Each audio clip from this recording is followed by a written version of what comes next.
मेरा नाम डॉक्टर रामना है और मैं गुजरांवाला सिटी से बिलोंग करती हूँ और मेरा एडमिशन 2023 में किंग एडवर्ड मेडिकल यूनिवर्सिटी जो आप सबका ड्रीम मेडिकल कॉलेज है वहां पे एडमिशन हुआ है।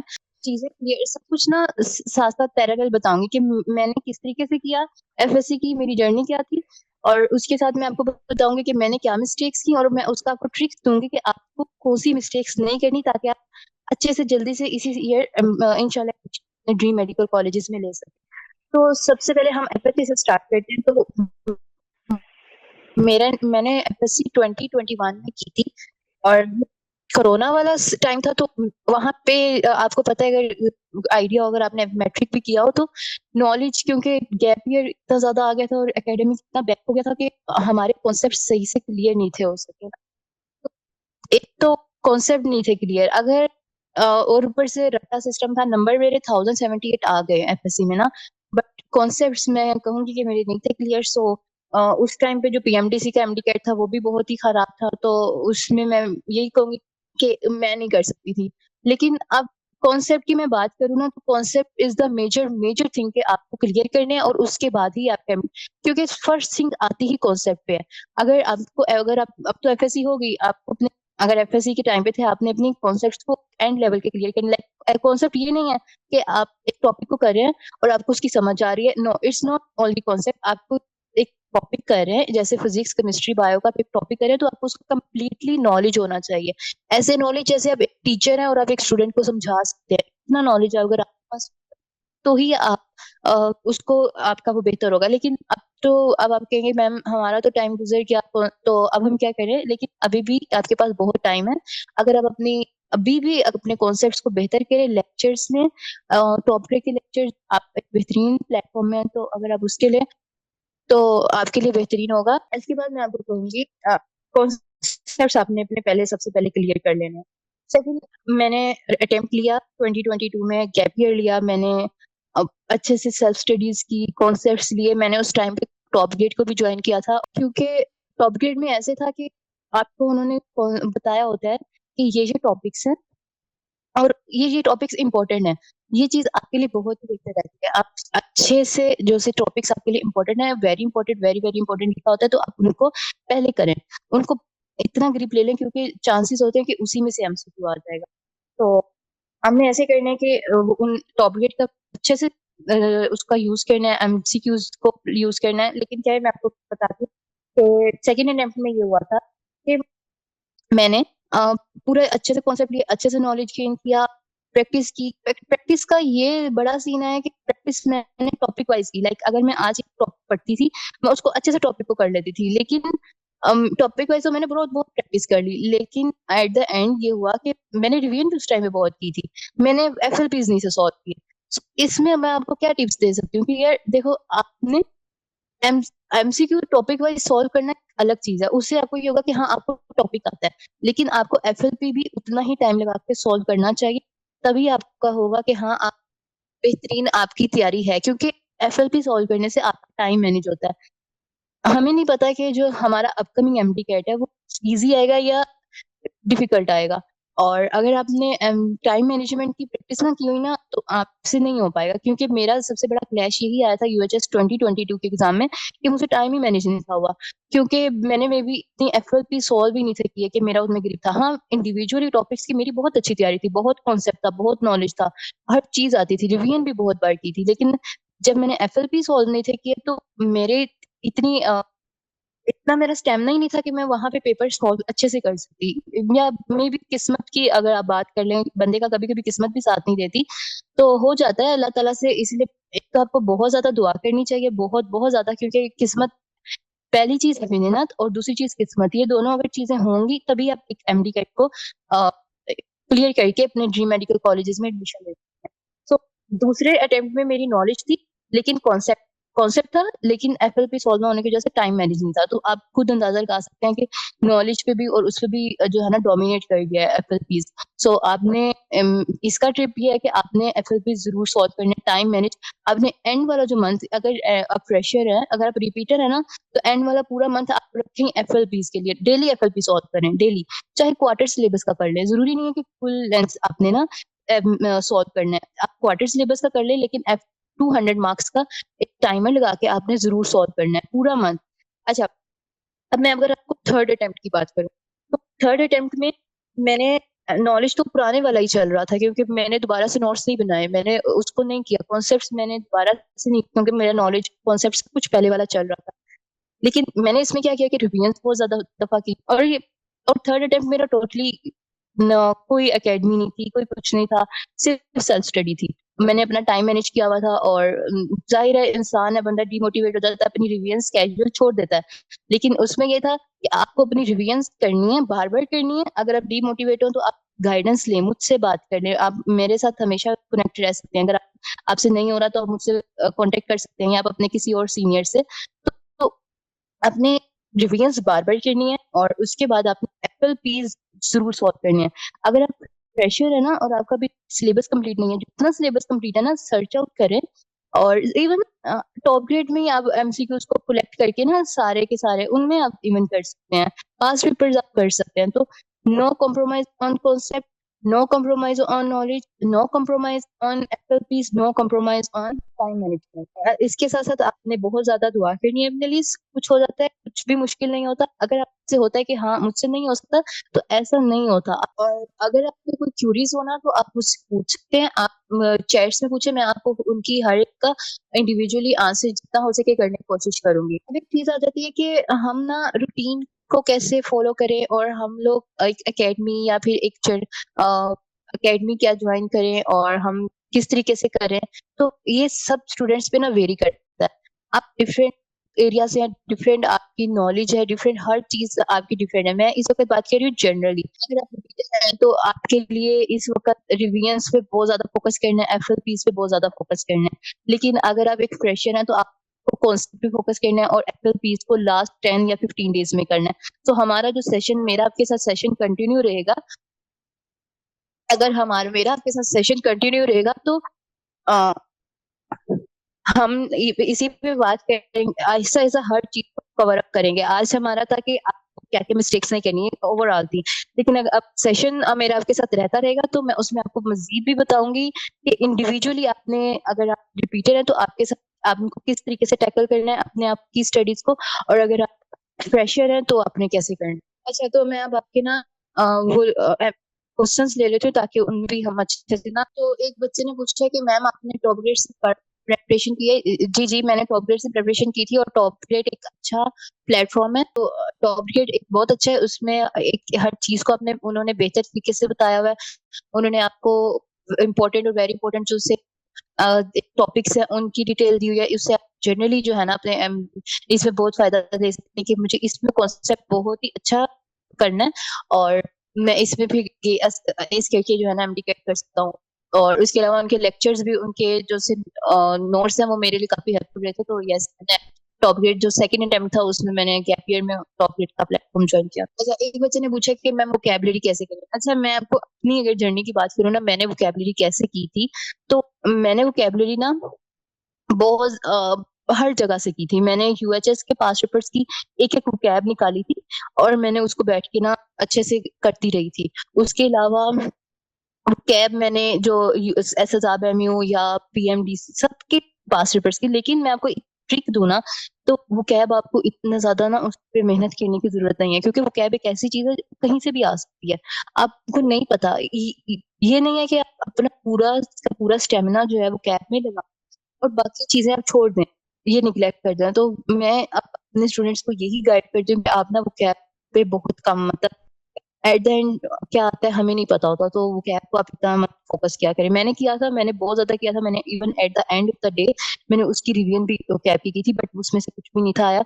तो मैं यही कहूंगी कि that was waste of the time. और साथ में ये कि आप करें, थोड़ी बहुत करें, लेकिन अपना इतना ज्यादा स्टेमिना लगाएं, क्योंकि अगर आपने आज कैब की है ना, और हमने उसको पेपर से एक दिन 2 दिन पहले और उस दिन नहीं पढ़ा, तो आपकी वो नहीं काम आएगी। अब एक बच्चे ने पूछा कि हम एज ए फ्रेशर कैसे सक्सेस अचीव कर सकते हैं। तो इसका ये है कि आपके सबसे पहले ना एज ए फ्रेशर आपके कॉन्सेप्ट क्लियर होने चाहिए, क्रिस्टल क्लियर आपके कॉन्सेप्ट होने चाहिए।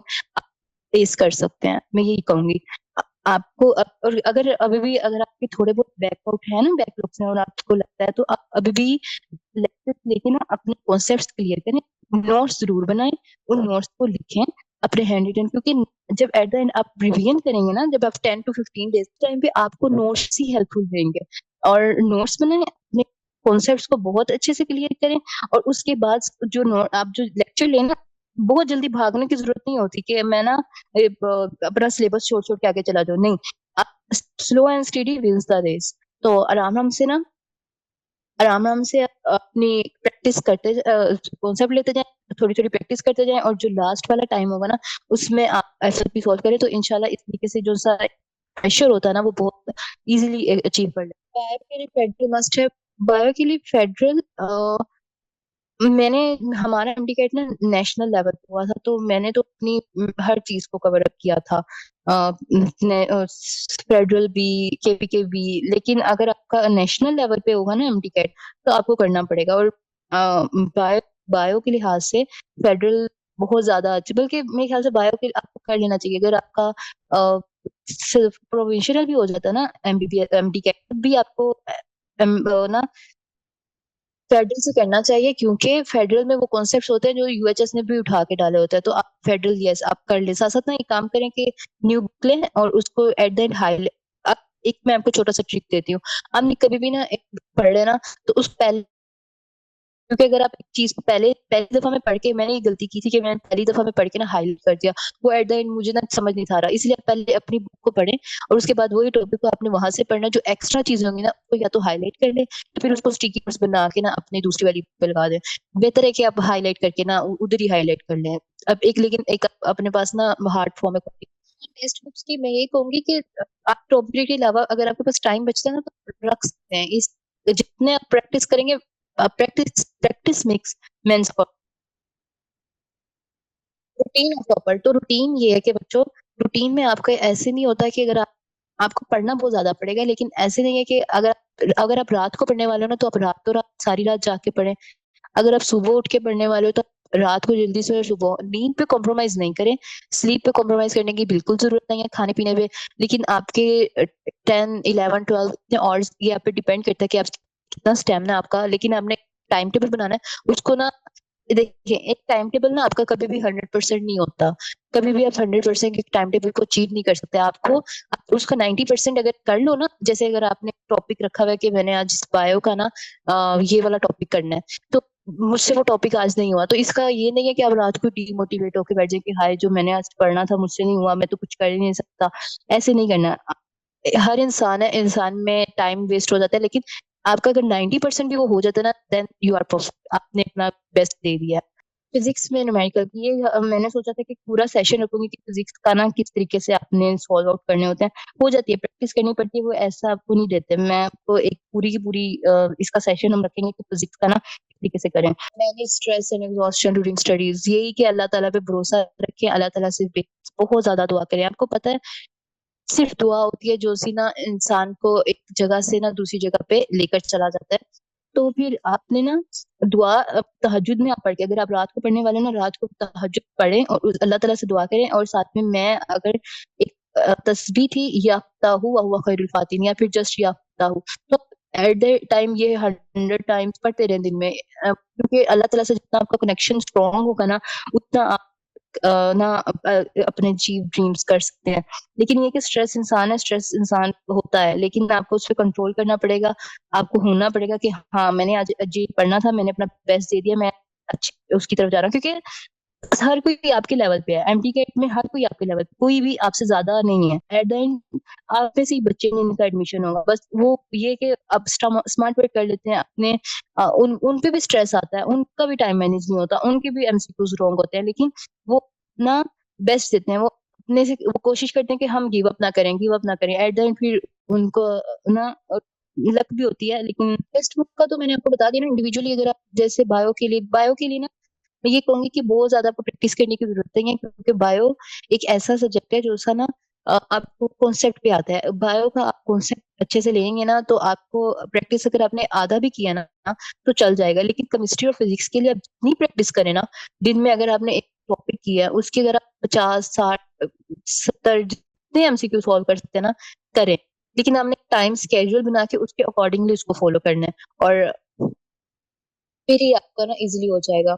रूटीन रूटीन का मुझे नहीं पता फ्रेशर है या रिपीटर है, लेकिन चले मैं आपको जनरल वे में बता देती हूँ कि अगर रूटीन नहीं बनती ना, तो वी आर ह्यूमंस। रूटीन आपको बनानी, आपको स्केड्यूल बनाना पड़ेगा। वही बात कि आपको अगर आप 80-90% भी, हमारे ना एक टीचर थे वो हमें कहते थे कि अगर आपने 100% में से 75% मार्क्स ले लिया ना, मैं जनरल व्यू कर रही हूँ, देखो अगर मैंने 50 एमसीक्यू सॉल्व किया तो उसमें से अगर मेरे 40 मार्क्स आ गए ना, तो इसका मतलब है कि मैंने कर लिया। क्योंकि जो एमडी के फाइनल एमडी गेट होता है ना, वो इतना मुश्किल नहीं होता, लेकिन जो से हमारे इंडिविजुअली एकेडमिक होते हैं ना एमडी गेट के टेस्ट, वो उन्होंने डिफिकल्ट लेवल पे बनाए होते हैं। अब जरूरी नहीं होता कि आपने उसमें से पूरे के पूरे नंबर लेने हैं, तभी आप अच्छे से ना उसको, तभी आप अच्छे से कि आप ये कहेंगे मैंने अगर पूरे मार्क्स लिए हैं तभी मेरी प्रिपरेशन है। नहीं, ऐसा नहीं है। अगर आपने 50 में से 40 नंबर ले लिया या 100 में से 75-80% में आ गया ना, देन यू आर डन। आप अपने टॉपिक के अपने नॉलेज में आ चुके हैं। कितने एमसीक्यू प्रैक्टिस करनी चाहिए रोजाना? ये है कि पहले कॉन्सेप्ट लें, पहले आप अपने नॉलेज को रखिए, पहले आप अपने नोट्स बनाएं, उसके अलावा आप सब कुछ अपना सेट करके स्केड्यूल, रात को जब थक जाए ना, जब आपसे हो जाए, तब आप एमसीक्यूज को प्रैक्टिस करना स्टार्ट कर दें। पहले लेकिन प्रायोरिटी आपकी नॉलेज पे होनी चाहिए। उसके बाद पार्ट टाइम अगर आप थक गए हैं, आप फिर उस टाइम प्रैक्टिस कर लें। लेकिन एक बहुत इंपॉर्टेंट बात, अगर आप जो प्रैक्टिस एमसीक्यू करते हैं ना और जो आपका रॉन्ग होता है, तो आपने उसको एक बुक लेनी है, एक नोटबुक लेनी है, उसमें आपने उन जो सी रॉन्ग एमसीक्यूज है ना, उनको नोट डाउन मस्ट करना है। ये चीज मस्ट मस्ट होनी चाहिए आपके पास उसमें, आपकी जर्नी में। एक नोटबुक लें, उसमें आप फिजिक्स गलत किया है, आप उसको लिखें, क्योंकि अगली दफा आप उसको पढ़ें। देखिए, अगर आप एमडी कैट से एक दिन पहले भी एमसीक्यू गलत करते हैं ना, और वो न्यू कॉन्सेप्ट का एमसीक्यू गलत होता है, देन इट्स ओके, क्योंकि वो न्यू कॉन्सेप्ट था, आपको उसका नॉलेज आ गया। लेकिन अगर आप एक ऐसा एमसीक्यू गलत करते हो जो सा आपने पहले भी उसका कॉन्सेप्ट, मतलब एक आप ऐसा एमसीक्यू गलत करते हो जो आपने पहले भी गलत किया था, तो ये चीज गलत है। ये that's not fair, that's not okay. एक न्यू कॉन्सेप्ट का गलत करोगे, खैर है, आपको कॉन्सेप्ट मिल गया, आप उसको अपने दिमाग में रख लें कि हाँ ये चीज ऐसे होती है। लेकिन अगर आपने पुराने वाले ही पहले भी उसको गलत किया और दोबारा से फिर से वो थोड़ा मोल्ड होकर एमसीक्यू अगर फिर से गलत कर दिया, तो फिर ये चीज तो आप अपने साथ ज्यादती कर। प्राइवेट एडमिशन के लिए कितने मार्क्स होने चाहिए, ये डिपेंड करता है। प्राइवेट में हो जाता है एडमिशन आपके, ये पूरा एग्रीगेट बनता है ना, तो उस लिहाज से फिर 85 तक कितने परसेंट में हो जाता है ना, तो ये पूरा डिपेंड कर रहा है which books wish to study more। तो हर सब्जेक्ट को आपने अपने साथ, मैं इवन कहती हूँ कि इंग्लिश का सब्जेक्ट भी आपने अपना अच्छा लेकर चल रहा है, लॉजिकल रीजनिंग भी, क्योंकि एक एक मार्क्स की वर्थ है। एक एक मार्क्स जो है वो मैटर करता है। आपको हर चीज के बारे में नॉलेज होना चाहिए। तो ये हम कॉम्प्रोमाइज नहीं कर सकते, क्योंकि हमारे पास कोई चॉइस नहीं होती। 200 का है तो हमने 200 अटेम्प्ट करना है। आपको नॉलेज, लॉजिकल रीजनिंग भी आनी चाहिए, आपको इंग्लिश भी आनी चाहिए, और आपको बाकी सब्जेक्ट्स के हर टॉपिक्स की कॉन्सेप्ट्स भी होने चाहिए। ये टाइम है ना, तो अब आपके पास जितना टाइम बचा, 3-4 मंथ्स, इस टाइम में आप बहुत ज्यादा ना सादा पढ़ना स्टार्ट कर दें। आप सोचें कि मेरी जिंदगी से हर चीज कट ऑफ है, ये जिंदगी यहीं पर है, ये सोशल लाइफ यहाँ पर ही है, लेकिन आप एक stick कर जाए अपने आप को। कहते हैं कि वो होता है ना कि बंदा बस इत्तेकाफ में बैठ जाए, मतलब आप हो और आपकी बुक्स हो। टाइम नहीं वेस्ट करना। एक एक दिन आपका मैटर करता है, एक एक और आपका मैटर करता है, तो नो टाइम वेस्ट। जितना हो सकता है पढ़ें, खाएं पिएं, घर वालों से थोड़ी देर बात करें, और बाकी एक जगह अलग से अपना एक स्पेस बनाएं, चाहे जैसा भी हो। एक रूम आपका सेपरेट है, या एक स्पेस आपका सेपरेट है, या सीढ़ियों में, छत पे, जहां पे भी, जहां आपको इजी लगे, लेकिन आपने एक अपनी स्पेस में बैठ के सिर्फ पढ़ना है। आपका मुझे ये भी कंफर्म नहीं है कि आपका प्रोविंशियल लेवल पे या नेशनल लेवल पे है, क्योंकि इतना टाइम नहीं है। तो बायो के लिए आप फेडरल कर लें, अगर प्रोविंशियल है या वो दोनों दोनों लिहाज से आपने करनी है। बाकी फिजिक्स जो है ना, वो केपीके की भी और पंजाब की भी ऑलमोस्ट सेम ही है, तो उसके लिए भी इतनी जरूरत नहीं है। केमिस्ट्री भी सेम ही है। सो बायो आप कर लें। बाकी अगर मैं कंफर्म करके बताऊंगी कि अगर प्रोविंशियल है तो उसके लिए कैसे, और वो बाकी अगर आपको टॉपिक को लेकर आप इसमें पूछा हुआ कि क्रिस्टल कॉन्सेप्ट्स के लिए टॉप ग्रेड इनफ है या नहीं, तो अगर आपको लेक्चर लेके आपको समझ आ जाती है ना उस टॉपिक के बारे में, और आपको पता चल जाता है कि हाँ ये टॉपिक मैं इतना एबल हूँ कि ये मैं किसी को समझा सकता हूँ, ये मैं आगे जो है ना नॉलेज यूज, इट्स ओके, भी ठीक है। आपको किसी लेक्चर लेने की जरूरत नहीं। अच्छा, जो मैंने तस्वीर बताई थी ना, वो थी याफ्ताहु व हुवा खैरुल फातिहीन। ये मुझे ना मेरे एक बहुत अच्छे यहाँ पे वो गाइड साहब है, उन्होंने मुझे बोला था कि अगर आपने सक्सेस लेनी होती है, पता कर हासिल करनी होती है, तो ये पढ़े, मैं आपको सेंड कर दूंगी ग्रुप में। तो ये मेरे लिए काफी, मेरे ख्याल से ये काफी हेल्पफुल रही थी मेरे लिए ख्याल से, कि जो 94%, क्योंकि लास्ट टाइम ना बहुत ज्यादा इजी था, तो बहुत ज्यादा अनएक्सपेक्टेडली ऊपर चला गया था। तो ये ज्यादती होगी कि अगर पिछले साल वाला ना वैलिड होता है, क्योंकि बाकी स्टूडेंट्स के साथ बहुत ज्यादा ज्यादती हो जाएगी। तो अब अभी भी अपना बेस्ट है, अगर आप अभी 94 ले सकते हैं, आप आगे भी कर सकते हैं। इंशाल्लाह अल्लाह ताला से होप रखेंगे, सब ठीक हो जाएगा। अच्छा, रिवीजन, और ये मैं सोच रही थी कि मैं ये बात करूं कि अगर आपने अपना एमडी कैट कर रहे हैं और साथ में आप रिवीजन, और मतलब एक आप लेक्चर लेते जा रहे हैं, नोट करते जा रहे हैं, तो आप अपना पहले सिलेबस कंप्लीट करें या साथ आप उसकी रिवीजन भी करें। तो ये बहुत ही वैलिड क्वेश्चन है। इसका आपको ये है कि रिवीजन साथ साथ करनी है, क्योंकि अगर आप एक चीज पढ़ते हो ना, आज आपने 1 घंटे लगा के, तो आप उसको 10 दिन बात करोगे ना, तो आपको उसको 2 घंटे ही अगर आप 10 दिन से भी ज्यादा कर लेते हैं, अगर आप उसको 15 दिन बात करोगे ना, तो आपको उसको 2 घंटे ही लगाने पड़ेंगे। लेकिन अगर आप उसको उस हफ्ते में भी करेंगे, और उससे मतलब इन हर वीक आप उसको रिवाइज करते जाएंगे, तब आपको उसको 2 घंटे नहीं लगाने पड़ेंगे, आपको उसको 1 घंटा लगाना पड़ेगा। तो यस, आपको रिवीजन साथ साथ करनी पड़ेगी। अगर आप एक दिन रख लें जिसमें हमने नो डे, मतलब आपने जैसे संडे है ना, तो आपने संडे में रखना है कि जो मैंने पिछले पूरा हफ्ता किया ना, उसको मैं सिर्फ ऊपर ऊपर से ना रिवाइज कर लूं। जरूरी नहीं है कि आप रिवाइज में ये चीज हमारे काम आती है, लाइक एमबीबीएस में भी ये चीज काम आती है, ये एमडी कैट में भी काम आती है। क्योंकि अब आपके पास इतना टाइम नहीं है कि आप एक दफा रिवीजन पूरी करने के बाद सारा कुछ एक दफा शुरू से स्टार्ट करें और बहुत अच्छे से करें, और उसको छोड़ दें, और उसके बाद दोबारा से रिवीजन स्टार्ट करें। ये चीज गलती नहीं करनी, बस प्लीज ये गलती नहीं करनी। हमने अपना स्केड्यूल जो है वो बढ़ा लें, चाहे अगर सेल्फ स्टडी करें ना, तो अपना स्केड्यूल 1 महीने की बजाय ना 1 मंथ एंड 15 डेज कर लें। लेकिन उसमें रिवीजन के डेज को मस्ट ऐड करें। मस्ट जो सा होता है ना, उसको ऐड करना है। तो रिवीजन आपकी जरूर होनी चाहिए, क्योंकि अब आपके पास इतना टाइम नहीं है कि हर दोबारा से उस कॉन्सेप्ट को दोबारा, क्योंकि इंसान इसको पढ़ेंगे ना, अगले हफ्ते बाद भूली होगी। तो बेहतर है कि आप उसको अपने रिटेन रखें माइंड में। आपकी जितनी चीज रिटेन रहेगी, उतना आपको एट द एंड फायदा होगा। दिन रखना है और उसमें रिवीजन करनी है। 1 महीने बाद आपने 2 दिन रखने हैं, की जरूरत नहीं होती। ये नहीं होता कि अपना पीछे से छोड़ते जाए, पीछे से आता ना हो। ऑर्गेनिक केमिस्ट्री जो सी है ना, ये इसको बस मेरी ऑर्गेनिक केमिस्ट्री ना बहुत अच्छी थी, क्योंकि हमारा सेकंड ईयर में ऑर्गेनिक केमिस्ट्री ही पेपर में आई थी। ये पंजाब से, तो आपको रट्टा मारना पड़ेगा, क्योंकि उसमें से उसके रिएक्शन, उसके फॉर्मूला साथ बहुत रट्टा है ना। क्योंकि मैं तो बहुत ज्यादा सोने वाला बंदा हूँ, मैं तो बहुत सोता था अपनी उसमें, अभी तक सोता हूँ। लेकिन ये कि अगर आप 8 आवर्स आप मस्ट कर लें, अभी स्लीप पे कॉम्प्रोमाइज करने की जरूरत नहीं है। अभी आपको अपनी कम से कम, आपको अभी इस ये जो टाइम है ना, अभी स्टार्ट वाला, अभी आपको कोई जरूरत नहीं है कि आप अपनी स्लीप पे कॉम्प्रोमाइज करें। हाँ, आपको सोशल लाइफ पे कॉम्प्रोमाइज करना पड़ेगा, आपको अपनी फैमिली के साथ टाइम स्पेंड करने में कॉम्प्रोमाइज करना पड़ेगा। लेकिन आप अपने साथ, अपनी स्टडी के साथ और अपनी स्लीप के साथ कॉम्प्रोमाइज, मतलब स्लीप आप ले सकते हैं 8 और 9 9, और जितना आप ले डेली, जितना नॉर्मली यूज लेते हैं ना, उतना आप ले सकते हैं। लेकिन जब जैसे जैसे एमडी कैट का टाइम करीब आता जाएगा ना, 15 डेज और 7 डेज, तब आप ना अपनी स्लीप टाइम को कम कर लेना। नहीं, पीरियोडिक टेबल का ये कि आप उसके जो वो शॉर्ट टर्म्स होती है ना, उनको आपको याद करना पड़ेगा। कि जैसे आयरन की शॉर्ट टर्म, आयरन की, बस आप मुझे बता देंगे मेरी वॉइस क्लियर आ रही है नहीं, क्योंकि आई एम डाउट। तो अगर जैसे अगर पीरियोडिक टेबल के जैसे आयरन है, आपको इसका शॉर्ट टर्म आना चाहिए कि आयरन किसे कहते हैं, क्योंकि एमसीक्यू में ऐसे ना वो शॉर्ट वो दे सकते हैं, सिंबल दे सकते हैं। लेकिन पूरा पीरियोडिक टेबल ऐसा चाहती है कि ये एटॉमिक नंबर किस याद करने, ये फिर सिलेबस एकेडमिक लेवल का हो जाएगा। फिर मुझे आपको ये हर चीज को इंडिविजुअली करके टॉपिक वाइज बताना पड़ेगा। मैं भी आपको जनरल ओवरव्यू, एक जनरल गाइडेंस दे रही हूँ। तो ये दोनों चीजें थोड़ी डिफरेंट है, क्योंकि मुझे 2 साल हो गए ना इस चीज को किए हुए। तो मैं हर चीज ये ना कुछ मिसगाइड कर दूं और वो आपको बाद में नुकसान दे दे, ये मैं ये नहीं चाहती हूँ। मैं बस आपको सुपरफिशियल कर रही हूँ। अगर आपको फिर भी लगता है कि मैं आपको इंडिविजुअल टॉपिक्स के बारे में बताऊँ, तो मुझे फिर उसको एक दफा देखना पड़ेगा। सो न्यूमेरिकल विदाउट, ये मैंने पहले भी बताया था कि आप न्यूमेरिकल्स जो है ना, सोल्व कर सकते हैं प्रैक्टिस के साथ। आप जितना प्रैक्टिस, इतने मुश्किल नहीं आते। आप फिजिक्स के न्यूमेरिकल्स ना सोल्व कर सकते हैं, उसमें आपको टेबल्स टेबल्स याद, हाँ।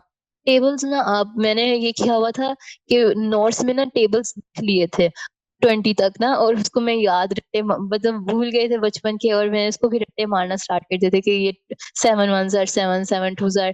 तो ये कि हाँ आप टेबल्स याद करें, और उसकी जो, और दूसरी ये कि जो से कुछ रेशियोज होते हैं, कुछ स्क्वायर रूट्स होते हैं, वो सारा कुछ आपको एक तो लॉजिकल रीजनिंग में भी काम आएगा और यहाँ पे भी काम आएगा, तो आप एक जगह लिख लें और उनको रोज देख लें तो हो जाए। अगर आप कॉर्पोरेट और केमिस्ट्री लेक्चर्स की बात करें ना, तो ये द, हर देखें, ये जरूरी नहीं होता कि टीचर में मसला हो। कभी कभी ऐसा होता है कि टीचर बहुत अच्छा होता है, लेकिन हमें ना उस टीचर की समझ नहीं आती।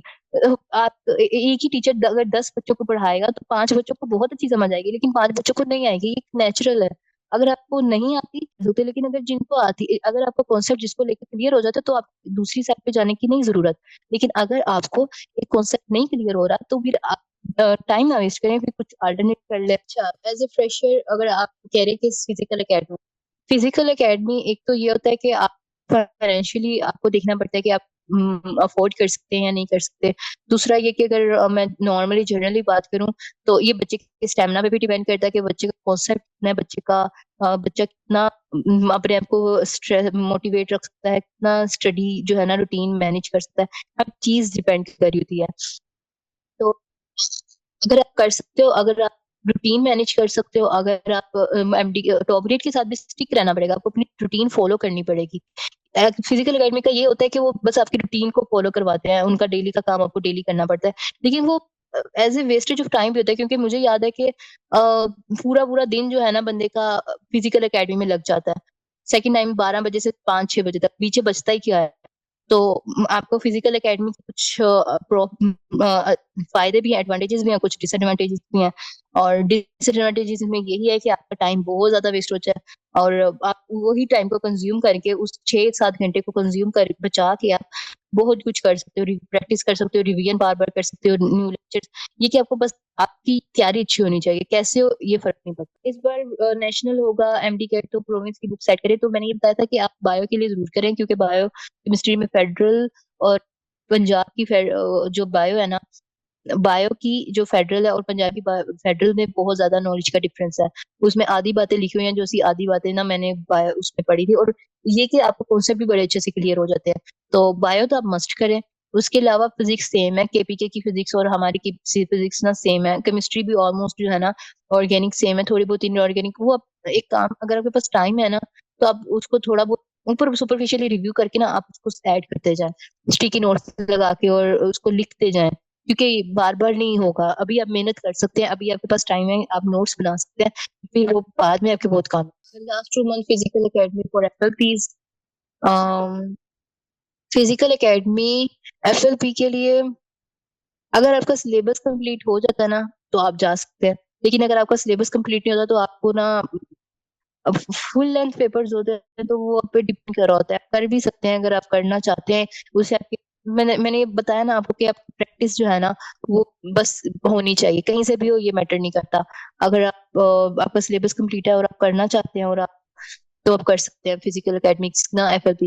ऑनलाइन टेस्ट देना बेटर है या फिजिकल टेस्ट, ये तो टोटली डिपेंड करता है ना। ऑनलाइन भी उतना ही वर्थ रखता है, फिजिकल भी उतनी वर्थ रखता है। और आपने एक पूरे clearing your doubts, make God bless you, thank you so much. हाँ हाँ, अब मैं टॉगल गाइडेंस ग्रुप में ऐड हुई हूँ, तो आप मुझे पर्सनली भी मैसेज कर सकते हैं, मुझे कोई इशू नहीं है, मैं आपको एक्सप्लेन कर दूंगी। मेरे साथ और भी बहुत सारे स्टूडेंट्स जो है ना प्लेटफॉर्म के अटैच होते हैं, तो मैं उनको गाइडेंस मुझसे पूछते रहते हैं कि मैम हमसे ये नहीं हो रहा, हम क्या करें, तो मैं गाइडेंस दे देती हूँ। मुझे कोई, मैं मैम को कह दूंगी मुझे ग्रुप में ऐड कर दें, तो आपको व्हाट्सएप नंबर मिल जाएगा।